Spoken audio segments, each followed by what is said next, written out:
नमस्कार दोस्तों, education first के इस यूट्यूब चैनल पे आपका स्वागत है।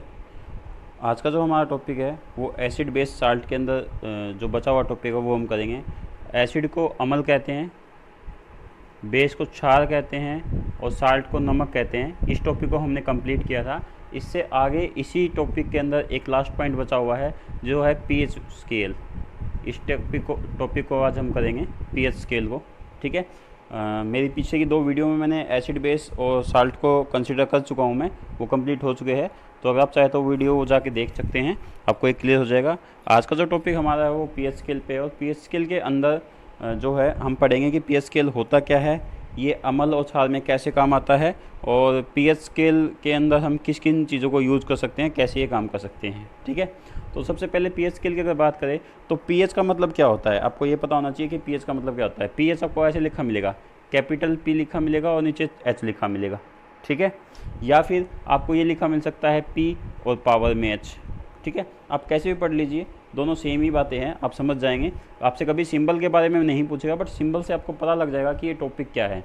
तो पीएच का मतलब होता है power of hydrogen. Power of hydrogen मतलब हाइड्रोजन की क्षमता। पी का मतलब पावर, एच का मतलब हाइड्रोजन। कहने का मतलब ये है कि पीएच स्केल एक ऐसा स्केल है जो ये मापता है कि किसी भी सब्सटेंस के अंदर, किसी भी पदार्थ के अंदर हाइड्रोजन की मात्रा कितनी है, पावर कितनी है, और उसी के बेस पे हम बताएंगे कि ये पदार्थ जो है, ये पदार्थ एसिड है या ये पदार्थ बेस है या ये पदार्थ साल्ट है। तीनों केस हो सकते हैं। वो आपका एसिड भी हो सकता है, वो आपका बेस भी हो सकता है, वो साल्ट भी हो सकता है। तो पावर ऑफ हाइड्रोजन कैलकुलेट करने के बाद, स्केल पे उसको मापने के बाद हम ये बता सकते हैं कि हमारे पास जो पदार्थ है वो एसिड है, अम्ल है, बेस क्षार है या साल्ट नमक है। ठीक है। तो पावर ऑफ हाइड्रोजन ये होता है। इसके लिए एक स्केल होता है जिसको मेजर करेंगे, और जो आपका पावर ऑफ हाइड्रोजन का जो स्केल है उसको जो स्टार्टिंग है पॉइंट है वो है 0 और ये मैक्सिमम पॉइंट जाता है 14 तक। मतलब स्केल की जो यूनिट है वो 0 से लेकर 14 तक हो सकती है। कहने का मतलब ये है कि आपके पास जो सब्सटेंस है, अगर उसके आप पीएच वैल्यू निकालते हैं, पावर ऑफ हाइड्रोजन वैल्यू निकालते हैं, तो या तो वो सबसे कम 0 हो सकती है या वो सबसे ज़्यादा 14 हो सकती है। इनके बीच में भी कुछ हो सकती है। हो सकता है वो 1 हो जाए, 2 हो जाए, 2.5 हो जाए, 7 हो जाए, 13 हो जाए, ऐसे करके कोई भी वैल्यू हो सकती है। बट उसकी मिनिमम जो रेंज है वो 0 है और जो मैक्सिमम है वो क्या है, 14 है। ठीक है। अब मैं आपको एक बार स्केल बना के दिखा देता हूँ, उसके बाद मैं बताऊँगा कि एसिड और बेस का कैसे पता चलेगा उस स्केल से हमें। आपका जो पीएच स्केल होता है उसकी मिनिमम रेंज मैंने आपको 0 बताई है और मैक्सिमम कितनी बताई है, 14। मतलब कोई भी सब्सटेंस होगा तो उसकी पीएच वैल्यू या तो 14 हो सकती है या 0 हो सकती है, इसके बीच में कोई भी हो सकती है। ठीक है। याद रखिएगा कि ये जो सब्सटेंस है ये आपके एसिड बेस या साल्ट हो गए और इसका जो बीच पॉइंट है वो क्या आएगा, 7। ठीक है। अगर हम चेक करें तो हमें पता चलता है कि 0 से लेके अगर 7 तक किसी सब्सटेंस की पीएच वैल्यू है तो वो सब्सटेंस आपका एसिड कहलाएगा। क्या कहलाएगा, एसिड कहलाएगा। ठीक है। अगर किसी सब्सटेंस की पीएच वैल्यू 0 या 7 के बीच में है तो वो सब्सटेंस आपका एसिड अम्ल कहलाएगा। ओके। और अगर उसकी वैल्यू 7 और 14 के बीच में है तो वो आपका बेस कहलाएगा। क्या कहलाएगा, बेस कहलाएगा, जिसको हम क्षार कहते हैं। ठीक है। तो 2 पॉइंट आ गए हैं। अम्ल एसिड की पीएच वैल्यू कितनी होती है, 0 से 7 के बीच में, और बेस की पीएच वैल्यू कितनी होती है, 7 और 14 के बीच में। लेकिन अगर आपके पास कोई ऐसा सब्सटेंस है जिसकी पीएच वैल्यू 7 है तो वो सब्सटेंस ना तो आपका एसिड में कंसीडर होगा, ना ही बेस में कंसीडर होगा, वो आपका कहलाएगा साल्ट, नमक। ठीक है। तो अभी तक हमने जितने साल्ट पढ़े हैं उनकी पीएच वैल्यू कितनी हो जाएगी, 7। जैसे मैं एग्जांपल देता हूँ, सबसे सिंपल साल्ट जो हम अपने बुक में पढ़ते हैं वो है NaCl, सोडियम क्लोराइड। उसकी पीएच वैल्यू कितनी होती है, 7। एसिड की पीएच वैल्यू 0 और 7 के बीच में, बेस की पीएच वैल्यू 7 और 14 के बीच में, और जो साल्ट है उसकी पीएच वैल्यू 7 होती है।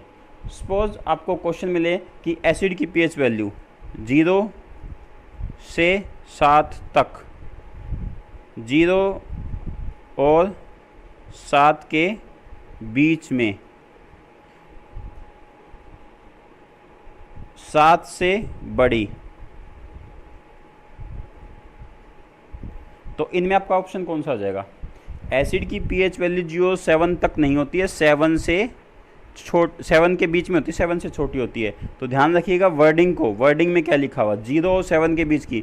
मतलब अगर मैं प्रॉपर कहना चाहूँ तो आप 6.9 तक कंसिडर कर सकते हैं, 7 को कंसिडर नहीं कर सकते। और जब आप बेस में आते हैं तो यहाँ पे आपका 7.1 से स्टार्ट हो जाएगा और आगे वो 14 तक चलेगा। ठीक है, तो अगर आपको कोई कहता है कि आपके पास एक सब्सटेंस है, उसके पास एक सब्सटेंस है और उस सब्सटेंस की पीएच वैल्यू 3.1 है, आप मुझे बताइए ये सब्सटेंस एसिड होगा या बेस होगा। एक सब्सटेंस है, पदार्थ है जिसकी पीएच वैल्यू कितनी है 3.1। 3.1 कहाँ आएगा, यहाँ पे कहीं पे, और ये क्या है एसिड, मतलब ये क्या हो जाएगा, एसिड अम्ल हो जाएगा। ठीक है, अगर आपके पास कोई सब्सटेंस है जिसकी पीएच वैल्यू 8.9 है तो ये क्या होगा, सिंपल सा है, ये बेस होगा। कैलकुलेशन बेस भी आपको बता सकता है कि वो पूछेगा कि आपके पास नींबू का रस है, ठीक है, नींबू का रस है तो उसकी पीएच वैल्यू कितनी होगी। आपको ऑप्शन दिए 7, आपको ऑप्शन दिया 3, आपको ऑप्शन दिया 9.5 और आपको ऑप्शन दिया 13। अब आपके पास 4 ऑप्शन है और बोला है कि नींबू की पीएच वैल्यू कितनी होगी, नींबू के रस की पीएच वैल्यू कितनी होगी। देखिए नींबू का रस जो है वो एसिड है, स्वाद खट्टा होता है, लास्ट वीडियो में मैंने आपको बताया था। तो अगर एसिड है तो एसिड की वैल्यू 9.5 नहीं हो सकती, 7 से बड़ी है। ठीक है, 13 नहीं हो सकती, 7 से बड़ी है। 7 भी नहीं हो सकती क्योंकि साल्ट होता है, तो ऑटोमेटिकली वो कितनी हो जाएगी, 3 हो जाएगी। आपसे ऐसे क्वेश्चन पूछा जाएगा कि पीएच वैल्यू बताइए। ठीक है, क्लियर है। और इससे आगे हम पढ़ते हैं। अब मैं आपको कुछ सब्सटेंस बता रहा हूँ और उनकी पीएच वैल्यू बता रहा हूँ, आप मुझे बताते जाइएगा कि ये सब्सटेंस एसिड है या बेस है। ठीक है, ये सब्सटेंस एसिड है या बेस है। पीएच वैल्यू का रिवीजन आपका यही हो जाएगा, पीएच वैल्यू जो है उसका रिवीजन यही हो जाएगा। मैं इस डायग्राम को दोबारा बना देता हूँ जिससे आपको कोई प्रॉब्लम ना हो। 0 से लेके 14, 7 पे साल्ट, यहाँ पे बेस और यहाँ पे एसिड। ठीक है, मेरा पहला सब्सटेंस है जिसका नाम है hand soap. Hand soap, hand soap मतलब डिटॉल जो हम यूज़ करते हैं ना, हैंड वॉश, उसकी मैं बात कर रहा हूँ। और इसकी पीएच वैल्यू है 10। अब आप मुझे बताइए एसिड है या बेस है। दूसरा जो है आपका है मिल्क। मिल्क की जो पीएच वैल्यू है वो है आपकी 6। नेक्स्ट आपका आता है कॉफ़ी। नेक्स्ट आपका आता है कॉफ़ी। कॉफ़ी की स्पेलिंग यही होती है ना, COFFIE।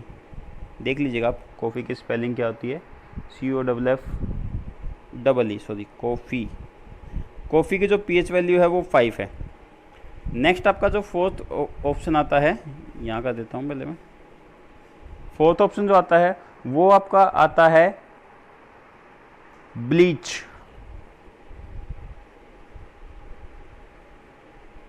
ब्लीच जो है उसकी पीएच वैल्यू 12 है। ठीक है, पहले इन तीनों को करते हैं फिर आगे करेंगे क्या होता है। तो हैंड सोप जो है उसकी पीएच वैल्यू 10 है। तो 10 का मतलब क्या है कि वो रेंज ये है, रे है तो वो बेस है। 6 वैल्यू है तो रेंज क्या है, ये है, ये आपका क्या है, एसिड है। और 5 है तो एसिड है, 12 है तो बेस है। आई थिंक आपको समझ में आ गया होगा। ऐसे करके आप किसी भी पीएच वैल्यू के अकॉर्डिंग बता सकते हैं कि वो एसिड होगा या बेस होगा। जैसे मैं आपको एक एग्जांपल देता हूँ, जो एग्जांपल में आपका आता है gastric juice. Gastric juice, gastric juice कुछ नहीं है, जो हमारे पेट के अंदर जो एसिड बनता है, मैंने आपको पहले ही बोल दिया एसिड बनता है, तो ये एसिड ही है, इसकी पीएच वैल्यू 2 होती है। ठीक है, गैस्ट्रिक जूस होता है जो HCl बॉडी के अंदर बनता है, तो वो एसिड है, तो उसकी पीएच वैल्यू क्या होगी, 0 to 7 के बीच में होगी। आई थिंक आपको पीएच वैल्यू चेक हो चुकी है। एक और पॉइंट बचता है सबसे इम्पोर्टेंट, आपसे पूछा जाता है कि आपके पास डिस्टिल्ड वाटर है। डिस्टिल्ड वाटर मतलब बिल्कुल प्योर वाटर आपके पास। तो प्योर वाटर जो है वो ना एसिड होता है ना बेस होता है, वो होता है साल्ट, और उसकी पीएच वैल्यू कितनी होती है, 7। ना 7 से कम ना 7 से ज़्यादा, एग्जैक्ट 7। आपको ऑप्शन में हो सकता है मिल जाए कि less than equal to 7, equal to 7, greater than equal to 7, greater than 7, ये कोई नहीं आएगा, इक्वल टू 7 आएगा। H2O जो है प्योर अगर है तो उसकी pH वैल्यू 7 है, ना 7 से छोटी ना 7 से बड़ी। इन्हीं pH वैल्यू का यूज़ करके हम आगे देखेंगे कि जो इंडिकेटर है वो हमारी हेल्प कैसे करते हैं कि किसी सब्सटेंस को पहचानने में कि वो एसिड है या बेस है। हमारा अब जो नेक्स्ट टॉपिक है वो है इंडिकेटर, और इंडिकेटर को हिंदी में कहते हैं सूचक। बाइक के अंदर यूज़ करते हैं ना, गाड़ियों के अंदर इंडिकेटर होता है। जब आपको लेफ्ट साइड मुड़ना आता है तो लेफ्ट इंडिकेटर आप ऑन कर देते हैं, अब आपको राइट साइड मुड़ना तो राइट इंडिकेटर। इससे क्या होता है कि पीछे वाले को बिना बताए ही पता चल जाता है कि आप किस तरफ टर्न करेंगे। जैसे आपने इंडिकेटर ऑन किया उसे पता लग जाएगा जो पीछे से आ रहा है कि आप किस तरफ टर्न करने वाले हैं, सीधे जाने वाले हैं, मुड़ने वाले हैं। ऐसे ही हमारी केमिस्ट्री के अंदर कुछ इंडिकेटर होते हैं जिनसे हमें ये पता चलता है कि ये सब्सटेंस एसिड है, बेस है या साल्ट है। क्यों? क्योंकि स्टार्टिंग में क्या होता था कि हम एसिड को टेस्ट कर लेते थे या किसी भी सब्सटेंस को टेस्ट करके बता सकते थे कि वो एसिड है, बेस है। क्योंकि टेस्ट किया, नींबू है, टेस्ट किया हमने, अगर वो खट्टा निकला तो हमने बताया कि वो एसिड है। साबुन को हमने थोड़ा वो टेस्ट किया, वो कड़वा है, तो वो क्या हो गया, बेस हो गया। ठीक है, नमक को हमने टेस्ट किया, ना खट्टा है ना कड़वा है, नमकीन स्वाद है, तो वो क्या है, साल्ट है। पानी को हमने टेस्ट किया, प्योर वाटर का कोई टेस्ट नहीं होता है, ठीक है, वो न्यूट्रल होता है। लेकिन आगे चल के हमारे पास कुछ ऐसे स्ट्रॉन्ग एसिड, स्ट्रॉन्ग बेस आए जिनको टेस्ट करना हानिकारक हो सकता था, जानलेवा हो सकता था। तो बिना टेस्ट किए कैसे हम किसी सब्सटेंस को बता सकते हैं कि वो एसिड है या बेस है? तो उसके लिए हमारे पास जो चीज़ आई वो आई इंडिकेटर। इन इंडिकेटर का यूज़ करके हम ये बता सकते थे बिना टेस्ट किए कि कोई सब्सटेंस एसिड, बेस या साल्ट है या नहीं है। ठीक है, तो इंडिकेटर होते क्या है? इंडिकेटर का मतलब होता है इंडिकेट करना। इंडिकेट करना मतलब बताना। तो ऐसे सब्सटेंस, ऐसी चीज़ें, ऐसे पदार्थ जिनको यूज़ करके हम ये बता सकें कि कोई दूसरा पदार्थ सॉल्यूशन एसिड है, बेस है या साल्ट है, उनको हम क्या कह देते हैं, इंडिकेटर। इंडिकेटर दो टाइप के होते हैं, एक होता है नेचुरल, सिंपल सा है, ऐसे इंडिकेटर जो हमें नेचर से मिलते हैं उनको हम नेचुरल इंडिकेटर कह देते हैं, और दूसरा होता है सिंथेटिक इंडिकेटर। आपको टाइप याद करने की जरूरत नहीं है, लेकिन आपको पता होना चाहिए कि इंडिकेटर कौन सा टाइप का हम यूज़ कर रहे हैं। ठीक है, क्योंकि इंडिकेटर के जब बहुत सारे एग्जाम्पल आएंगे तब आपको पता होना चाहिए कि ये हमें नेचर से मिलता है या हमने बनाया है। तो इंडिकेटर के दो टाइप है, पहला है नेचुरल इंडिकेटर, दूसरा टाइप है सिंथेटिक इंडिकेटर। ठीक है, नेचुरल इंडिकेटर वो है जो हमें नेचर से मिलते हैं, और नेचर में हमें कहाँ से मिलेंगे, प्लांट या एनिमल से। और सिंथेटिक इंडिकेटर वो है जो हम बनाते हैं केमिस्ट्री लैब में या मैनुअली, वो आपके मैनमेड या सिंथेटिक इंडिकेटर कहलाते हैं। अगर मैं आपको एग्जांपल बताना चाहूँ तो आपके सबसे पहले नेचुरल इंडिकेटर के अंदर जो नाम आता है और जो सबसे इम्पोर्टेंट है वो आपका आता है लिटमस पेपर। लिटमस पेपर, ठीक है। एक आपका नाम आता है चाइना रोज़। वैसे तो बाइकआउट चाइना चल रहा है, लेकिन इस रोज़ का नाम चाइना रोज़ है तो हमें याद तो करना ही पड़ेगा। ठीक है, चाइना रोज़। एक आपका आता है देसी बिल्कुल टर्मरिक। मैं अभी हिंदी मीनिंग बता दूंगा, उससे आपको पता चल जाएगा कि ये देसी क्यों है। ठीक है, एक आपका आता है रेड कैबेज। आप यही नाम याद कर लीजिए चारों, इनसे बाहर मुझे नहीं लगता आपसे कोई पूछा जाएगा। नेचुरल के अंदर ये चार ही इंपॉर्टेंट आते हैं। ठीक है, और अगर हम बात करें सिंथेटिक इंडिकेटर की तो इसके अंदर जो नाम आते हैं आपके, सबसे पहला नाम आता है जो केमिस्ट्री लैब के अंदर बहुत यूज होता है, फिनोफ्थलीन।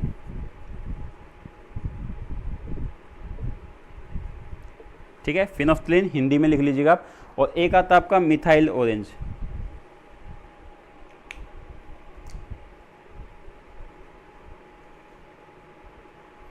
ये दो ऐसे सिंथेटिक इंडिकेटर हैं जो केमिस्ट्री लैब में यूज़ किए जाते हैं, और ये चार ऐसे हैं जो नेचुरली मिलते हैं, इनको भी आप यूज़ कर सकते हैं। ठीक है, अब मैं इन सबको एक एक करके बताऊंगा कि ये कहाँ से क्या आते हैं और कैसे क्या होता है।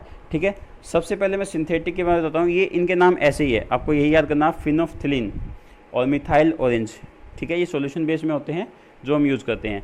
लिटमस पेपर क्या होता है? लिटमस पेपर, एक लिटमस जो है वो प्लांट होता है, उस प्लांट का जो कलर है वो निकाल लिया जाता है और उसको पेपर के ऊपर डाल के पेपर बना लिया जाता है, जिसको हम बोल देते हैं लिटमस पेपर।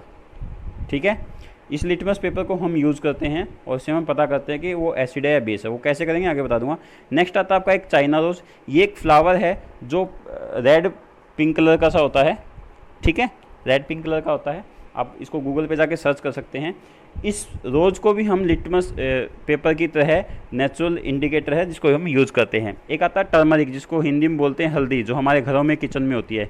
हल्दी को भी हम इंडिकेटर के तौर पे यूज़ कर सकते हैं। और एक आता है रेड कैबेज, लाल रंग की गोभी होती है, उसको हम यूज़ करते हैं। ठीक है, ये 4 नाम आपको याद रखने हैं, 2 नाम ये याद रखने हैं, इससे बाहर इंडिकेटर कोई नहीं पूछा जाएगा, यही इंडिकेटर आपसे घुमा फिरा के पूछे जाएंगे। बस आपको पता होना चाहिए कि इनका ओरिजिन क्या है, क्या नाम है और ये कैसे काम करते हैं। जैसे अगर आपसे पूछा जाए कि लिटमस पेपर कौन से प्लांट से मिलता है, तो सिंपल है, लिटमस प्लांट से। ठीक है, टर्मरिक क्या होती है, हल्दी होती है जो किचन में हम यूज़ करते हैं। कैसा रंग होता है हल्दी का, पीला। रेड कैबेज लाल रंग की होती है। चाइना रोज़ भी रेड कलर का होता है, एक रोज़ होता है, फ्लावर होता है जिसको यूज़ किया जाता है। ठीक है, अब ये कैसे यूज़ होते हैं, क्या काम करते हैं, उस पर हम एक बार डिस्कस कर लेते हैं। उसके बाद मुझे लगता है कि ये टॉपिक आपका कंप्लीट हो जाएगा, इसमें कुछ नहीं बचेगा। जो 4 इंडिकेटर के नाम आपको मैंने बताए थे, उसमें पहला आपका लिटमस पेपर होता है। लिटमस पेपर कुछ नहीं है, लिटमस एक प्लांट होता है, इसका जो कलर है वो निकाल के एक पेपर के ऊपर रंग दिया जाता है और ये पेपर आपका लिटमस पेपर कहलाता है। जब ये लिटमस पेपर किसी एसिड या किसी बेस से रिएक्शन करता है तो इसका कलर जो है वो चेंज होता है, और इसी कलर चेंज पैटर्न को समझ के हम बता देते हैं कि ये एसिड है या बेस है। ठीक है, तो इसमें एक्चुअली होता क्या है, मान लीजिए आपके पास एसिड है और आपने उसकी रिएक्शन कराई है ब्लू लिटमस पेपर से। लास्ट क्लास में मैंने यही डिस्कस किया था, ब्लू लिटमस पेपर। जब आप एसिड जो है ब्लू लिटमस पेपर से रिएक्शन करता है तो इसका कलर जो है वो रेड कलर में चेंज हो जाता है। ठीक है, जब भी किसी ब्लू कलर के लिटमस पेपर को एसिड के अंदर डुबोएंगे तो इसका कलर जो है वो रेड कलर में चेंज हो जाएगा, ये डेफिनेट है, कोई भी एसिड आप ले लीजिए। ठीक है, बेस अगर आपका रिएक्शन करता है और आपने यहाँ पे रेड कलर का लिटमस पेपर लिया है, ठीक है, आपने अगर रेड कलर का लिटमस पेपर लिया है तो डेफिनेट है कि रेड कलर का लिटमस पेपर बेस में डुबोने के बाद उसका कलर जो है ब्लू हो जाएगा। अगर आपको याद हो, मैंने आपको बताया था इसका सीक्वेंस, इसके लिए होता है शॉर्ट ट्रिक ABR और इसके लिए क्या है BRB। आपको ये दोनों याद रखने हैं, कभी आपका कोई क्वेश्चन गलत होगा ही नहीं। एसिड जो है वो ब्लू कलर के लिटमस पेपर को रेड में चेंज करता है और बेस जो है वो रेड कलर के लिटमस पेपर को ब्लू में चेंज करता है। ठीक है, इससे आप बता सकते हैं कि वो एसिड है या बेस है। ऐसे ही आप यूज़ करेंगे जो है आपका हल्दी जो होती है टर्मरिक, उसको यूज़ करेंगे। टर्मरिक का रंग जो है वो येलो होता है, लेकिन जब हम साबुन से कपड़े को धोते हैं, मान लीजिए आप खाना खा रहे हैं और आपके कपड़े के ऊपर सब्जी गिर गई है जिसके अंदर हल्दी थी, तो उसका रंग कैसा हो जाएगा, पीला, शर्ट का रंग पीला हो जाएगा। लेकिन जब आप उसको साबुन से धोएंगे तो उसका कलर जो है डार्क ब्राउन कलर का हो जाएगा। क्यों हो जाएगा, हल्दी क्या है, एसिड है, सॉरी लिटमस पेपर है, और जब आप साबुन से उसकी रिएक्शन कराएंगे, साबुन क्या होता है, सोप, सोप क्या है, बेस है, बेस और इससे रिएक्शन करेगा जब, तो उसका कलर कैसा कर देगा, ब्राउन कर देगा। ठीक है, ऐसे ही हम यूज़ करेंगे, हमारे पास जो चाइना रोज़ है उसका कलर रेड होता है और वो भी अपना कलर चेंज कर देता है। ऐसे ही हम रेड कैबेज को यूज़ करेंगे, वो भी अपना कलर चेंज करेगा एसिड और बेस में। इससे हमें पता चल जाएगा कि आपके पास जो सब्सटेंस है वो एसिड है या बेस है। लेकिन यहाँ पे एक प्रॉब्लम और आ सकती है, मैं आपको एक जो है एक सिचुएशन देता हूँ, आप मुझे बताइएगा कि ऐसी सिचुएशन में क्या हो सकता है। ठीक है, एसिड जो है ब्लू कलर के लिटमस पेपर से रिएक्शन करता है, कलर चेंज करता है, ठीक है, कोई प्रॉब्लम नहीं है। ठीक है, बेस जो है वो रेड कलर के लिटमस पेपर से रिएक्शन करके ब्लू कलर में चेंज होता है, कोई प्रॉब्लम नहीं है। लेकिन अगर मेरे पास एक सोल्यूशन है जो एसिड है और उसकी रिएक्शन मैंने रेड कलर के लिटमस पेपर से कराई, मतलब मैंने रेड कलर का लिटमस पेपर लिया और इस एसिड के अंदर डुबो दिया, तो इसका कलर कैसा होगा, रेड। लेकिन वो तो पहले ही रेड था, रेड रेड में कैसे चेंज होगा, मतलब इस रिएक्शन का हमें पता ही नहीं चलेगा। अगर ऐसी कंडीशन हम करते हैं तो हमें पता ही नहीं चलेगा कि ये हुआ या नहीं हुआ। सेम एक कंडीशन यहाँ आती है, जब हम बेस को ब्लू से करवाते हैं तब ब्लू से ब्लू में आना पॉसिबल नहीं है।